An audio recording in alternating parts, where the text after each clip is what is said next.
সেনাবাহিনী মানেই কি শুধু রাইফেল কাঁধে নিয়ে দৌড়ানো বা ইয়েস স্যার নো স্যার করা?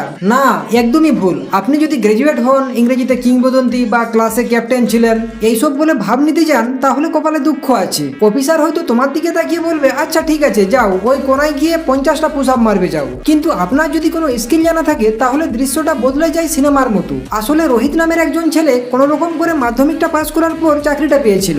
আগে সে মাটি কাটার কাজ করত, তাই সে এক্সকাভেটর নামক যন্ত্রটি চালানোই ওস্তাদ ছিল। সে আর্মিতে ঢুকতেই সব ইউনিটের মধ্যে যুদ্ধ শুরু হয়ে যায়। একটা ইউনিট বলে আমাদের দাও, অন্য ইউনিট বলে না এ আমাদের থাকবে। 3 মাস যেতে না যেতেই সে হয়ে গেল চিফ ইন্সট্রাক্টর। যে সিনিয়ররা তাকে ধমক দেওয়ার কথা, তারা লাইনে দাঁড়িয়ে তার ক্লাস দেখে, কারণ ভাই যন্ত্রটা তো ওই বোঝে। একইভাবে বাকিরা যখন রোদে পুরে ট্রেনিং করছে, মিশনে ঘাম ঝরাচ্ছে, দেওয়াল পুটিং করা আর রঙের কাজ শেখা রাজু নামের ছেলেটির ডিমান্ড তখন আকাশ ছোঁয়া। কাজের শেষে তাদের দেওয়া হলো 3rd ক্লাস মেরিট মডেল, মানে বন্দুক না চালিয়েও সে মেডেলধারী বীর। তাই আপনি যদি ভালো রান্না করতে পারেন বা গাড়ি চালাতে পারেন, তাহলেই আপনি ইউনিটের বীর। পুঁথিগত বিদ্যা আপনাকে চাকরি দেবে ঠিকই, কিন্তু এই ছোট ছোট স্কিলগুলো আপনাকে দেবে শান্তি, সম্মান আর সবার ভালোবাসা।